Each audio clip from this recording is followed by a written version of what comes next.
So maybe I'll start with just a nice, general, easy question. Would you tell us a little bit about yourself and your practice and where this work comes from? Okay, too many questions. Tell us about yourself and your practice. No, I wonder where to start. Because, well, I graduated in Warsaw in Poland from the Academy of Fine Arts, and I used to paint in a very different way. Photorealistic, mainly from photographs. And, you know, life goes on, things happen, and I discovered that I don't feel anything when I paint. That just that I do it, but it doesn't give me anything. And it was when my dad died, and I kept going, and then I just don't see the reason of doing this. So I stopped for a good while.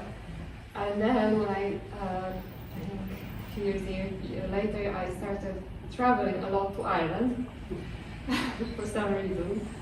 We're standing there. Being on the plane and traveling here just made me feel I would like to have that image, that emotion which I'm feeling now on paper. And I just started from scratch again. They were very naive drawings, but that's how it started. And it was a long way. It's like discovering everything again. But I limited myself a lot, and I limited my palette. It's mostly black and white. Sometimes I use blue, and so far I stay with it. And I won't go through the whole of this, but I had a feeling like that. What I'm seeing, the landscape, I can't draw it in a way I feel it. It's just so incredible and it gives me so much that when I draw it, it's just not there yet. And then I discovered that when you make mark, and at first I was making my own mark with a cloth dipped in turpentine, and I hit it against the canvas when I was painting the sea. I thought, oh, that's something, that I see something here.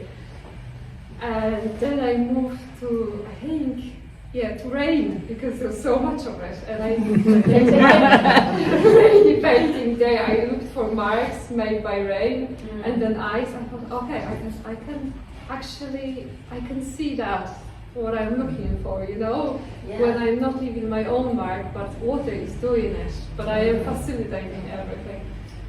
So that's coming back to this work, that's how they happened. I did them in a pool of water, a big pool of water. I make my own paint from organic pigment. But also I didn't want to make prints, I didn't want to predict what's going to happen. It's just moving the paper across the water, so I never know what I will end up with. But it's an excitement, I feel like a child when I discover, oh, that's great, oh, that's terrible. It's also a great lesson because I am very often not happy with what happened, and I just do it again and again and again. There's an amazing letting go of everything you had learned before, yes, and the ways you had thought about being an artist in this shift. How long ago is it since you started working like this? Like this, I would say 10 years, maybe a bit more. 10, 12 years, It was a long, very long road. Yeah. And so when you speak about moving the paper over the water, it's picking up the pigment. The paper is picking up the pigment on the surface of the water. Yeah. And well, it stays quickly there because it's paper. But then I think that's it enough. Yes. I read the essay that James Merrigan wrote for you in the book about your work. And he talks. What does he call it? He calls it the silences. Is it pauses? The deliberate pauses. The long pauses. The long pauses of Dorota. I didn't realize that, and I was moved actually when I saw that. Yeah. Well, I think it's interesting because he speaks about how you want to be very deliberate in your gestures, which is also you want to be deliberate in your language and how you speak about the work. But that also ties to what you've just told us about this decision to step back, simplify the materials you're using, make space for risk or mistakes, And all of that it makes sense too, that feels more true to who you are to make that type of work. Yeah. Well, I also like art to be closer to life, because very often I feel it's so withdrawn, or I have to know so much about art to understand it. I wanted to get a bit closer one with the other, and I think life is full of mistakes, and it's full of it's all uncertainty. We only know one thing about life. It's all the rest we don't know what will happen. It's just that we'll die. I wanted to be closer to that in art, yeah. And the title of this show, which is In Search of Presence, speaks to that too. Yeah. I'm glad you're saying that. There is a lot in this title, but the story behind it is also that I think I was 20-something, 26 maybe. I read Marcel Proust's book, In Search of Lost Time, and at that age, and I will be later as well, I had very holy attitude towards art. Like when you have these big names, I think, oh my God, they are so clever, I'm not going to even go near it. It's just, and with books, I didn't have that. I found a big connection, and with Proust, I know that people were saying, oh, such an author, like it's very difficult to read, and I was just curious. Oh, such a good title, let's read it. And this book just blew me away. I haven't read the whole thing, I read 2.5, I think. But the first one, I just thought, this is amazing. I feel such a huge connection to this person. It's so deep. I just wonderful experience. And I still have that in books. Yeah, the significance of language is really important, actually, even though this feels like such a wordless space in a way, like we move into it and we're there with our bodies, and with our emotions, and it's quite a psychologically interesting space too, I think. So in many ways this is like a wordless space, but words are really important to you when you're thinking about your work as well. There's a couple of gorgeous quotes in this book, actually. Let me just see if I can see the one from Emily Dickinson is the one that actually hit me. When you read something and this one first, which I'll do. Just as you said, when you read some words and you go, okay, that really speaks to me. So I hope I pronounced this name correctly. It's Alok Jha, is it? Yeah. Okay, and this is from a book called The Water Book. Yeah. And the quote is, "Water invented us as a way to appreciate itself." That's amazing. Because we are, whatever is it, 90% water, whatever, we're made of a lot of water. Yeah. Water invented us as a way to appreciate itself. What a flipping of our perspective. Yeah, which is very we are the center. So maybe would you speak about the importance of water then in this work and your materials? Could you tell us in a practical way about the charcoal, where the charcoal came from for this installation? The charcoal, the drawings which are on the walls are made from the branches which I collected in the town park. It's called here local park. Lucy told me that there maybe I will find elm trees, and I knew that the river is called, it's said to be called by, in reference to elm trees from Old Irish. I'm not going to pronounce it, but yes. It was, it meant elm tree. The Irish name for the river was related to the elm tree. Yes, but I don't know how to pronounce the Irish part. But anyway, I went to the park to look for the branches. And I found elm trees. It's a lesson for me. I remember from the school that I was absolutely terrible in recognizing which trees what name. And I was like, oh, here you go. Now I will learn. The elm trees. But I just found them, and they had some really completely dead branches. So I took a piece, and then I thought, actually, I don't know, maybe I shouldn't do it. So I googled it, and I found out it's not time to prune. It's October. That's another lesson which I'll teach you. You were not meant to take the branches off the tree in October. Even though they are completely dead, you are not supposed to do it because you can spread some Dutch disease. Yes. So I started looking just for branches around lying down. Just for windfalls. Yes. Yeah. Okay. And I cut it in small pieces and I put them in a can, which blew a hole, and you put it in the fire for an hour or less, and that's how you get charcoal sticks. true with that. And there are different colors from different trees. You can learn that. I don't know that much. I know that oak gives the darkest, the deepest black. Okay. Yeah. And so you brought these drawings into the space and you've continued Yes, the drawing, yeah. extended it onto the walls using the charcoal. Yeah, yeah. That idea came to me after the Arctic residency, which I did 2 years ago. Tell us a bit about that residency and then how it's connected to this. Well, that's very difficult to say because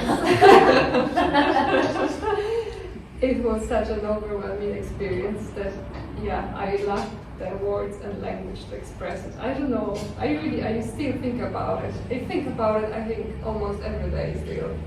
How long was the residency?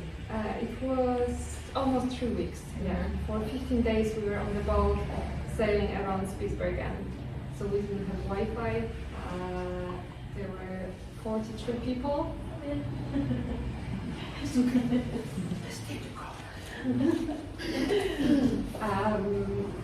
We haven't met before. You had to sleep in a cabin with a person you just met. And it was just incredible. When you take the phones from people, they start talking to each other a lot.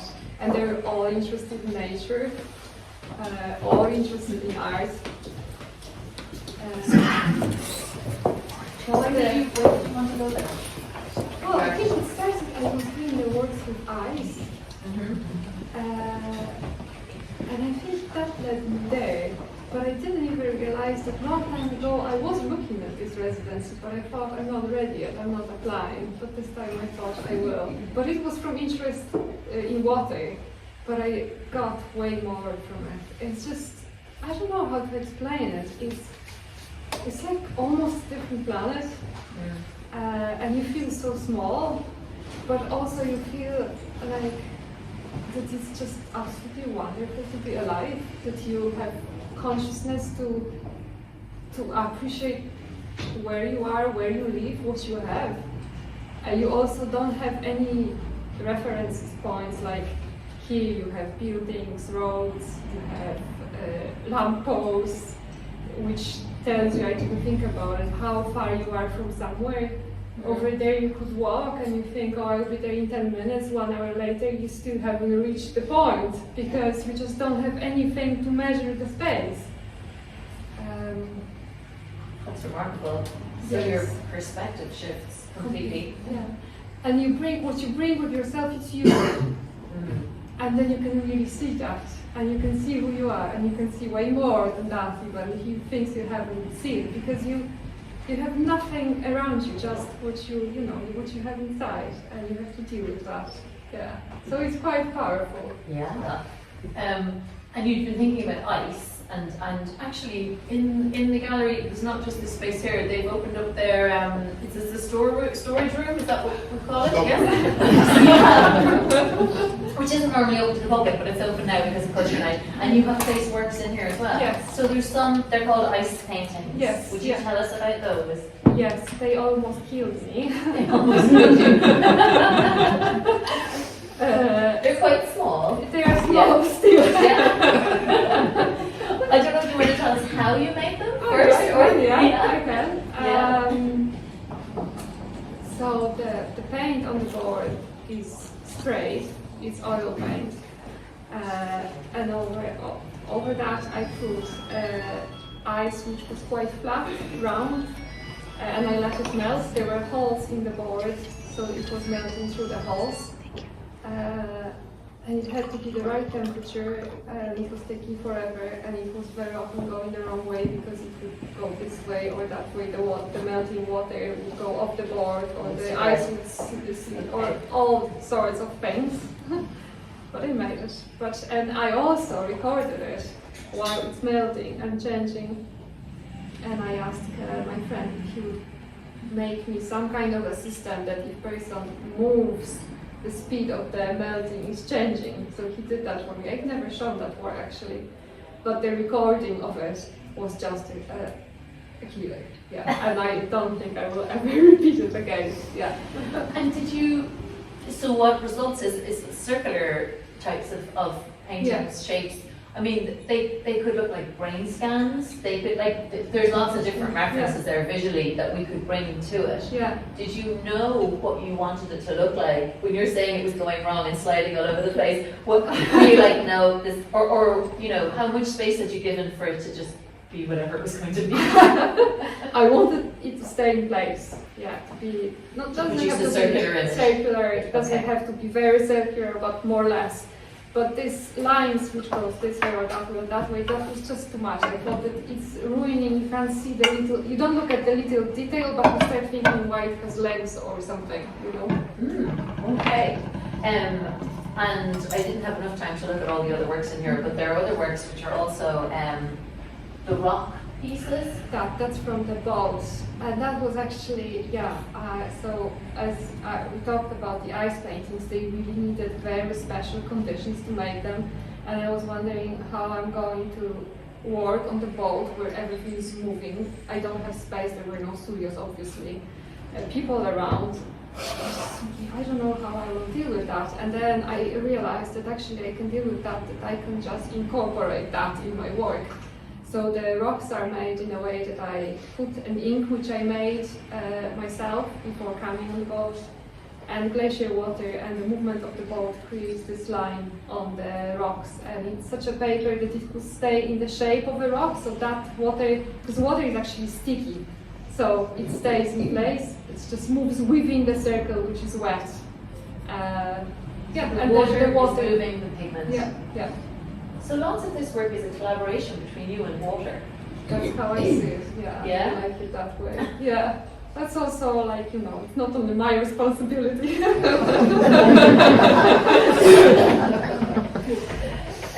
I wrote down as well when I was thinking about, all of your work, but I suppose especially these very immersive spaces, that there's a balance within it between disappearing and being present.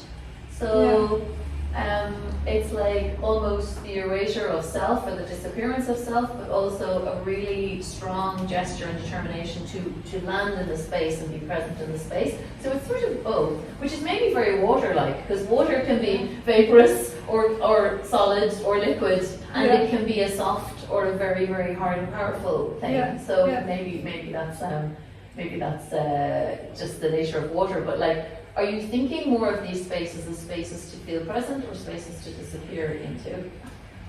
I don't think I would like to answer that question. I think it's a very good question. Yeah. Because I like both. Yeah. I think, this works, and maybe I haven't finished that part, or I don't want to say it, but I started doing them after the Arctic. I mean, these works, they were after the Arctic, but on a smaller scale, I was working like that before. And when I went to the residency, I saw that in these glaciers, I saw the same patterns. I was thinking, this is amazing, but I'm not amazing. It's water is amazing. It just did it for me on the paper. But when I came back, it was quite difficult to come back, as my partners know. I was shattered. I didn't know, I don't know, I didn't expect that it will be so strong, and I had to get back to the reality. It was too green here, I think.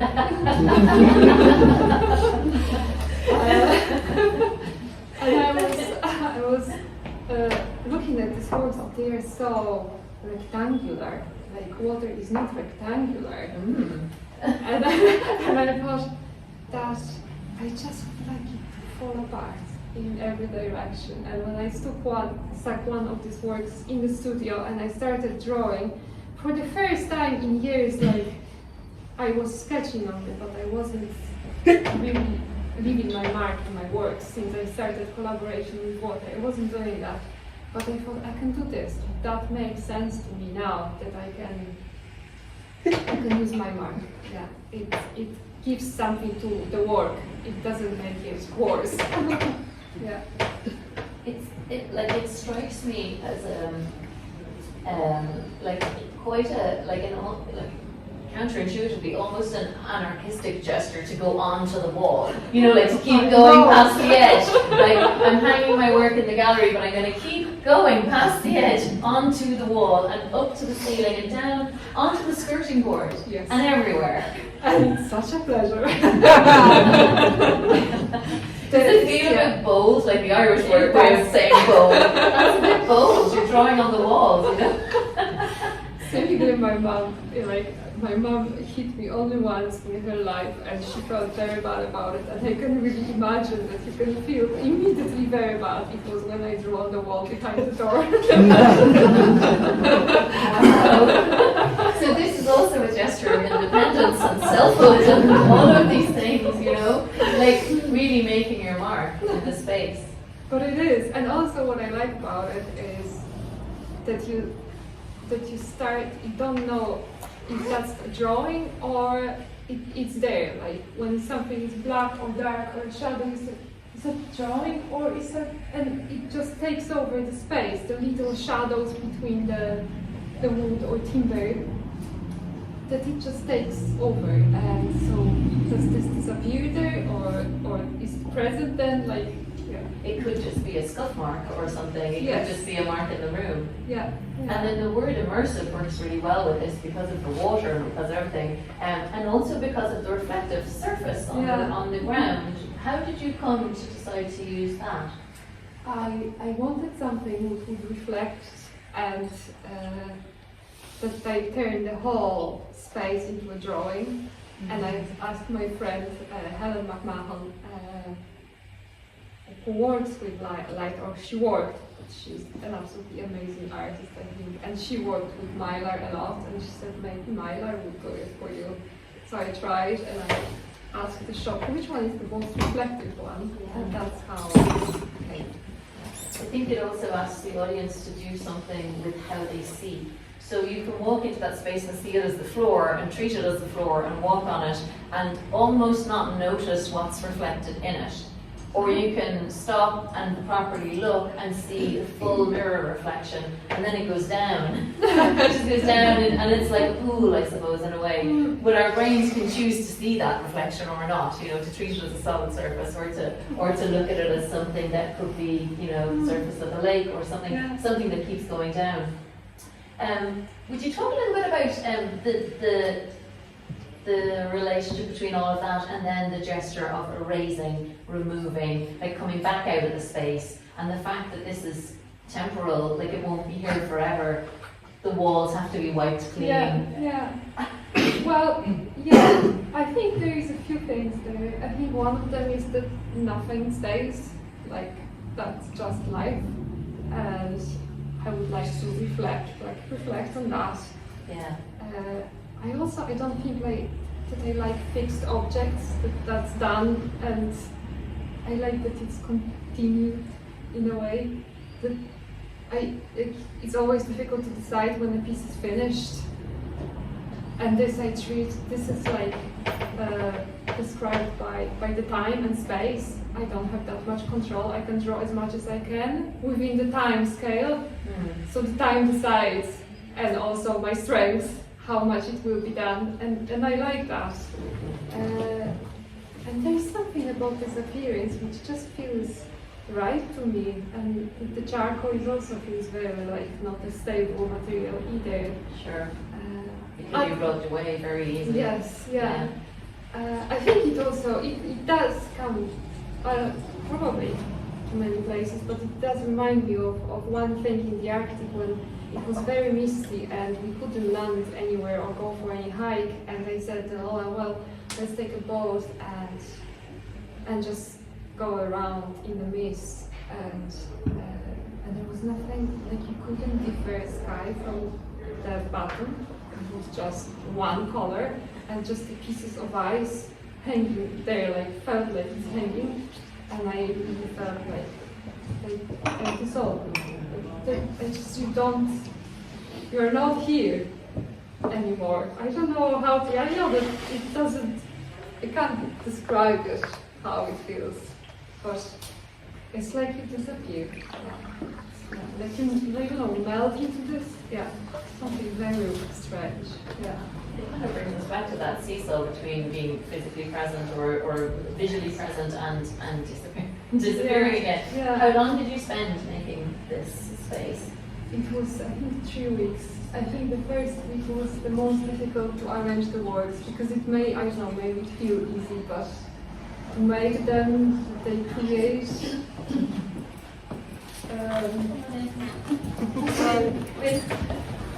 that they connect one to the other. It was, I was moving all around. How many individual pieces are here in terms of the paper? 6. 6.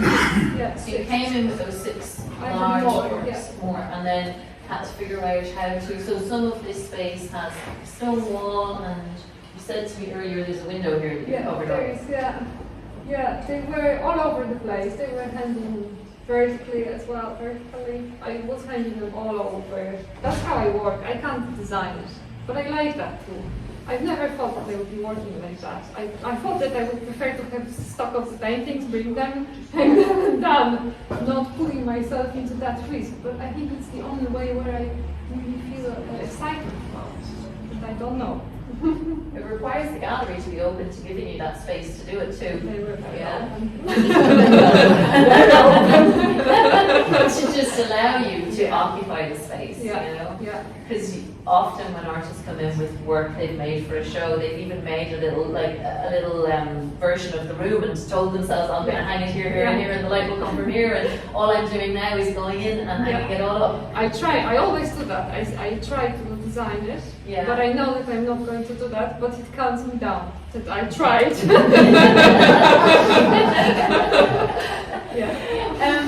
And so this you've shown this work in Poland and when you were in Ilin in Skibbereen. That's the first time I did that. So that's the first time. Would you tell us about that in Ilin and Skibbereen? That was a residency, right? Or the studio.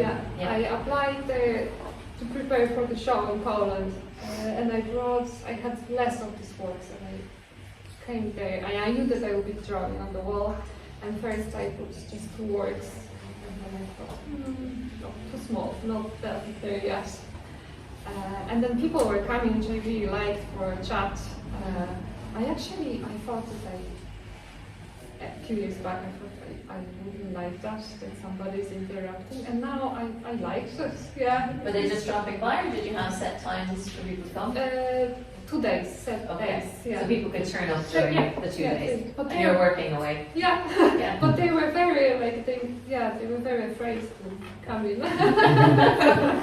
So sometimes I was getting out on the corridor and calling them to come. It's a great experience. It's a great art center, really wonderful. And is that where extending the drawing onto the wall began? I did that in the studio because the studio is the best place to try things which are risky. So I did that in the studio, and I was quite happy with it. But there's tons of other stuff in the studio, so I could do it only on a piece of wall. And that's why I wanted to try in Westcourt how it would be the whole room is taken over by it. And then I also tried the floor. They were very good. Very good. And tell us about how the work went to Poland and was shown there. Tubes. which the dad of my partner made for me, and he came up with the idea how to make them, and then he made them. And that's how it works. Like, you can't do your art without a huge support behind you. There's all these practical considerations. Yes. Like, if I make this, how will I move it around? How will I protect it and hide it? But I didn't even ask him. He came to me and said, no, fishing, how do you call that? Fishing rods? Fishing rods, I saw somebody doing it in a tube. I can make them for you. Perfect. And then you did the same process of installing them and drawing? Yes, so I was also playing the whole space, how to arrange them. It was much bigger space, and I changed a few things in the space.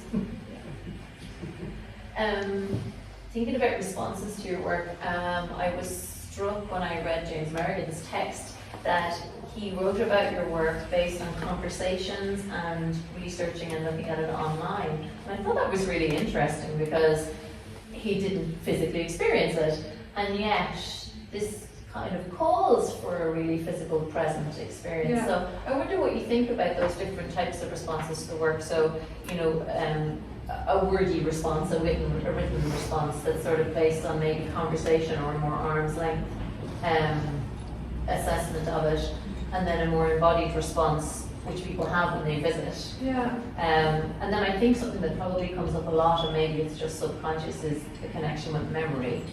Because I think we all have these memory connections to do with water.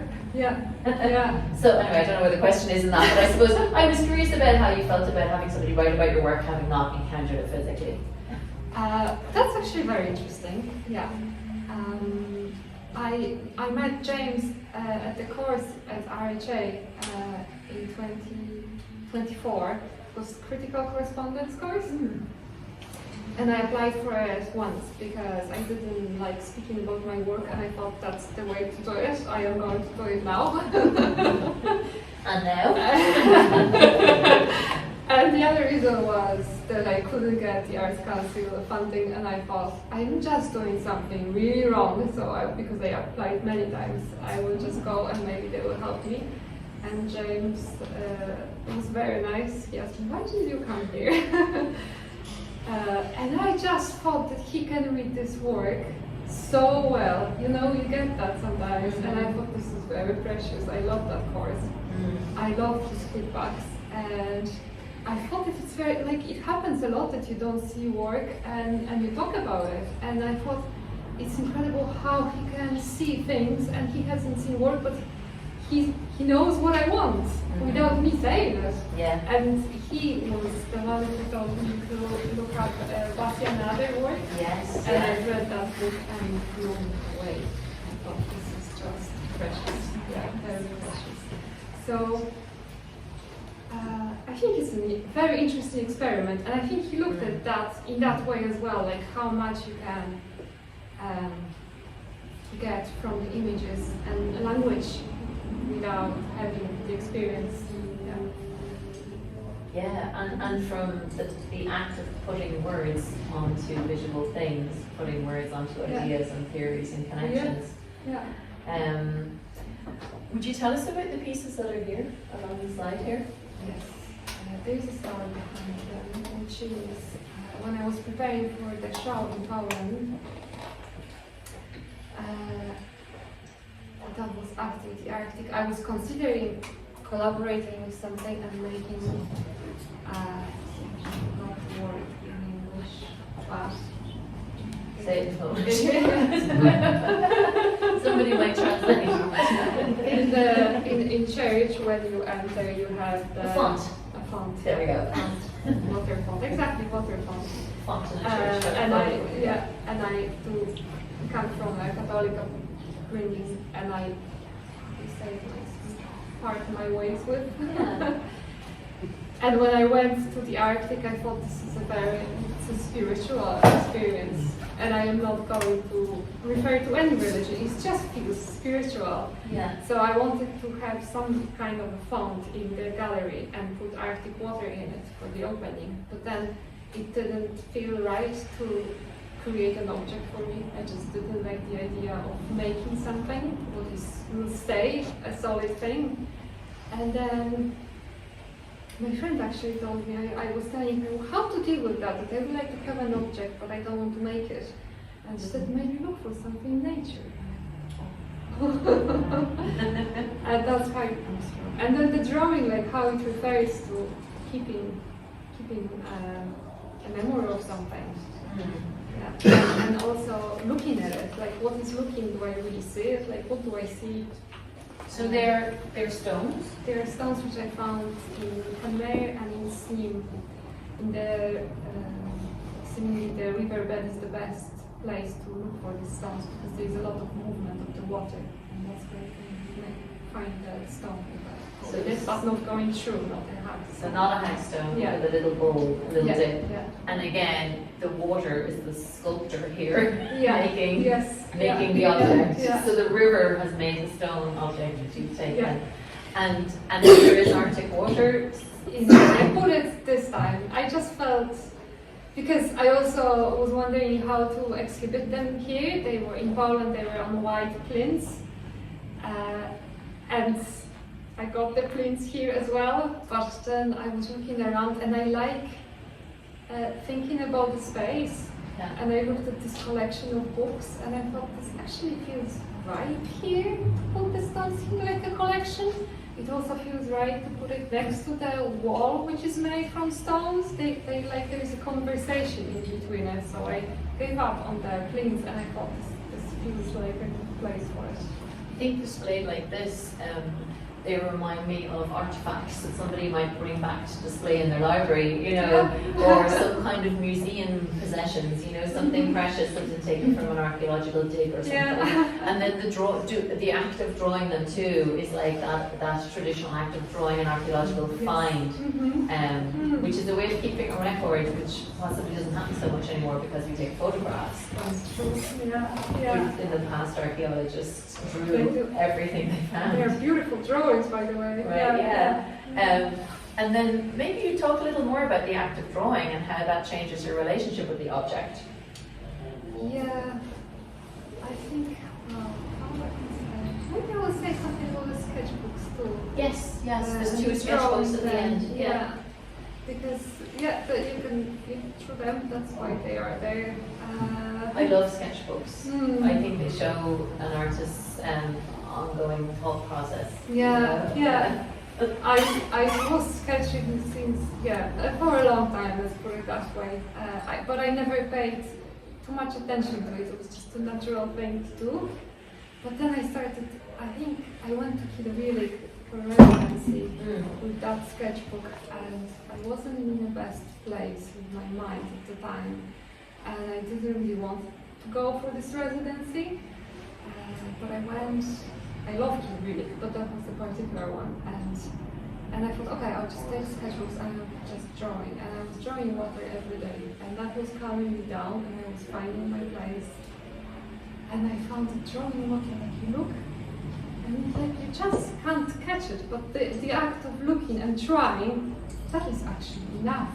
It's enough. So I kept drawing, and then I looked through one of these sketchbooks and I saw that my way of looking started lifting up a bit through the residency, and then I saw the horizon and the sky, and I thought, I can see something in my sketchbook, but I didn't even realize. Yeah. Wow. Does anybody have a question that they'd like to ask? Feel free to ask something if you'd like to ask a question. Any questions? Yes, go ahead. Yes, please. Maybe I just didn't understand, but could you come back to these works and how? So were they prints first, or were they with the technique of pulling a thing through the water, or how did it start? So it's a pool of water, and on the top of that I have paint on the surface on it, of course, and then I pull the paper through it.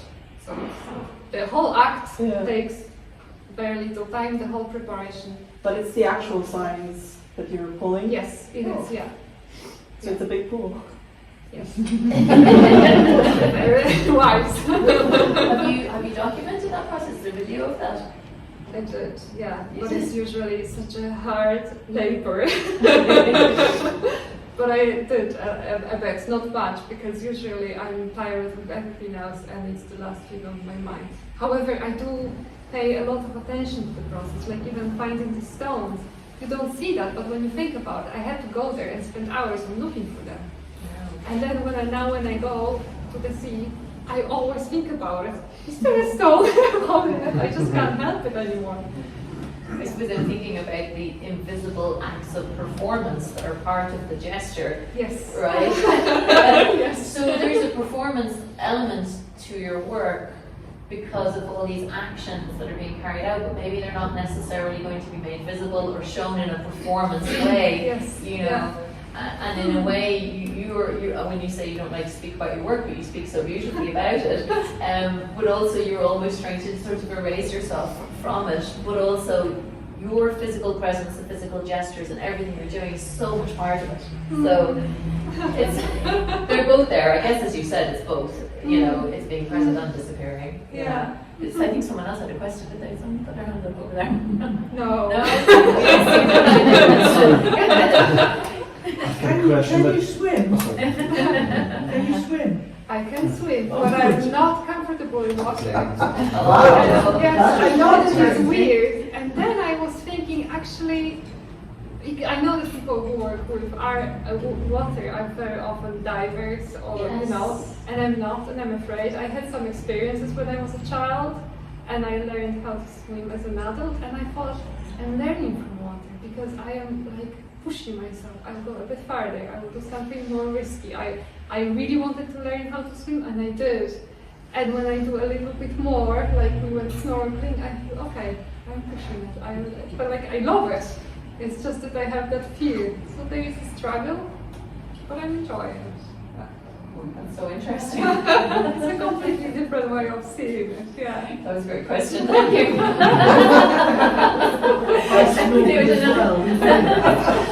had a question too? Yeah, my question goes back to your beginnings. If I got it right, you said that when you started making these photorealistic drawings, that you didn't feel much, and so it sounds like there's an absence of joy. So that I found that really fascinating. So I was just wondering, what was your motivation back then? What made you start, even though you didn't feel anything? Because for me, that's a big driver, feeling something. So that. Why did I start again? No, before. How did you start, or why did you start to draw, to make these photorealistic drawings? Even though it sounds like you didn't feel anything. So what made you start? Well, I don't know if I understand your question correctly. Why was I doing art at the time? Yeah. Yeah. The work you made in the beginning. Yeah. What was your motivation when you began? Actually, that's a very good question. So I graduated, and I really felt like I completely didn't fit to the Academy of Fine Arts. Like I just couldn't find myself there. I felt like I'm weird, but not in an arty way.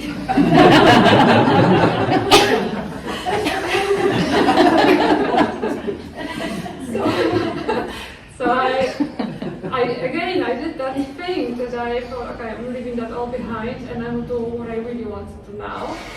And I did paintings which actually I see them now differently. So there were like a series of very large paintings with people in a scale 1:1 looking at the landscape. And I was wondering, I remember at the time, what are these people thinking? Where are they with their head? Like, are they in the landscape? Or do you have to come to see something to go to your head and think about stuff? And I did a few paintings, but so yeah, I found it boring at the end. But there was one painting, and it was a painting where my dad is standing in front of our hometown, Białystok, looking at the building where he had his first job, and why he came to that town, and why his life completely changed from, I presume he could have more science career, and instead it was sales, because he had to provide for the family. And I love that, and I still like that painting, and I put all my heart in it. And I remember I took his jacket, and I was painting from a photograph, and then just from reality the jacket and everything. And I still, well, my dad died, so painting is really precious now to me. But that made me feel something. But then when I was making next one, yeah. Well, it was for the show, so I did it. But then the show was gone, and I didn't do it again. So was it, you were able to, and you could make them, and they were good, yeah. But there was there wasn't excitement, and it was predictable. I have to paint that. Okay, I will paint that. But then, yeah, I don't know. Now I don't know what will happen, and I feel like a kid. Yeah. Good. Listening to you speak about this, we can hear that the themes of the relationship between the body and the land were there from the beginning. The relationship between people and place. That theme is still there, even if maybe in the earlier work you hadn't resolved a way that felt real to you to engage with it. Yeah. You were still very interested in people and space, or human beings, and it's curious that you were painting human figures, because the human figure is absent. Yeah, gone. Yeah. I was making drawings of little like that drawings of people looking somewhere or waiting or being just suspended somewhere, but there was nothing around them.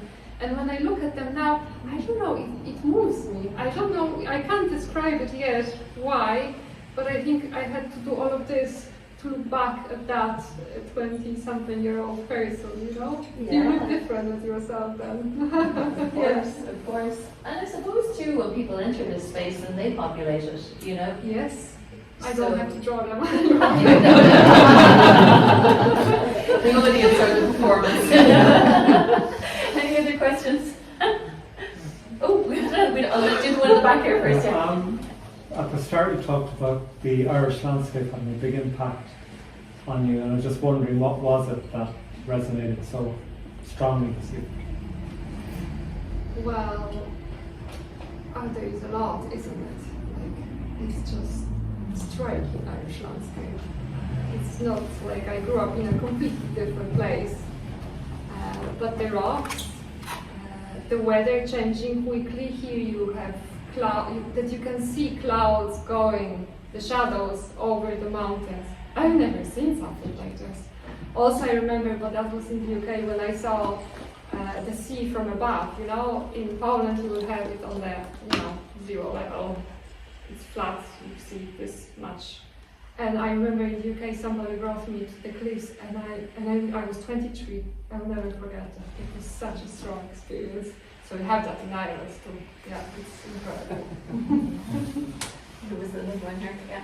Yeah, I hope I can, like put it the right way. But like I'm wondering, because I like to work like bigger as well. But then I always have this aspect in my mind of like, I would like obviously I would like to have like have my art in people's homes as well. And then there's like this aspect of okay, but they need to have quite big homes if I like to paint big and that kind of stuff. So like with your probably like your older work, they were like probably more like easier to sell maybe. Like is that like something you think about at all, or do you just like do your work and you're like okay, I will apply for funding and like show just like to show them in a gallery, or like does it play any kind of role in your head when you create these kinds of works, like if they will be in people's homes as well, or is that not a priority of yours? And did it change over the years, maybe?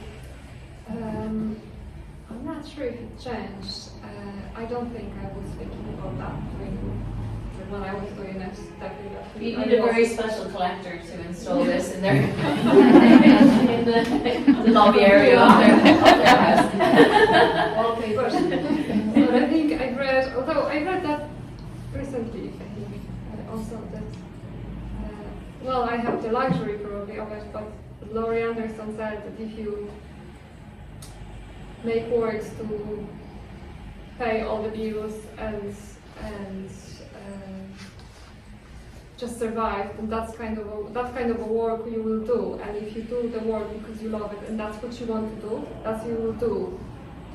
And it's harsh maybe, but I always thought when I didn't have money for art, I prefer to do something else, like to be a graphic designer, than to think about selling. Because I thought you will get there, but don't think about it as a priority. Yeah. Well, that said, the works that are in the storeroom at the back, they're for sale. Definitely fit in your house. So right size. And we should mention that there's a print as well, which is in collaboration with this gallery. Yes, and I never done print screen, but I thought I always want, like not always, but for a while. So I asked the art for collaboration, and I'm very happy with it. And it's beautiful. It's a really actually wonderful extraction of this. Yes. Yes. Yeah, I think anyone who's been in this space will be reminded of that by the print. Yeah. Lucy and Robert really worked hard for it. It's beautiful. It's beautiful. So that's a limited edition Of 5. Yeah. of 5. So, and I should say, because I'm talking about performance and recording and everything, there are video works on show here as well. Yes, they are. And it is part of your practice. It is. I also don't think like what kind of practice it is. I just do what I. How to make an invisible boat using invisible paper. I must. The idea for this came to me when I was reading the book, which again Helen McMahon recommended to me. That's the video that's in that album. The video and the three words, the Yes. instructions. Okay. The eyes of the skin, the eyes of the skin, I don't know if it's outside. The eyes of the skin, Yohani Palasma, I don't know if you know that book. But it's from the 90s, I think, and he's an architect, and he writes about architecture and experience architecture, and this book is wonderful. And he writes about the fact how much we rely on our eyesight and visual side, like that's only now visuals and nothing else. We forget that we have all other senses and feelings. And then when you enter the space, you feel the space. You also have peripheral eyesight, like how do you feel in this space? That's why I was reading that and thinking of this. But I also was thinking that the visual arts are visual. And I learned how to make boats when I was a kid, and it's an obvious thing for me to do. I know that there are people who do boats, there are people who do planes. I'm not that good at planes, but I can do boats. And then I thought, okay, senses, so I see it. What if I close my eyes, what I'm feeling here? Yeah, and I want without paper. So, and I So thought, to make a book with your eyes closed and to do Yes. the same gestures with no paper. and with eyes closed. And with Yeah, eyes how do closed. you imagine? Like, how do you imagine? Are you imagining yourself doing it? Are you memorizing? Like, there's loads of happening in your head. And there is soluble paper, which you can make the boats if you like. And then I thought, okay, I will show it in the gallery, but nobody will do it. And I thought, okay, if I record it and do it myself and show it myself doing it, then maybe there is an encouragement to it. Have people been doing it? Yes, a lot actually. So everybody should do it. We're coming up on time. I found the Emily Dickinson quote, which is in the book about work, and the quote is, "Forever is composed of nows," which is wonderful and speaks really wonderfully to your work. Thank you. I want to leave us all with something that you wrote, which is just a line at the end of his piece, which is called River Portrait in the book. Yeah, and I just really love this. It's just the last two sentences in it. So thank you to Dorota and thank you to everybody. And I'm going to just read the last two sentences, which are from you about drawing. Okay, so here it is. It doesn't matter when you drew something last time. What matters is when you do it again. Thank you, Dorota.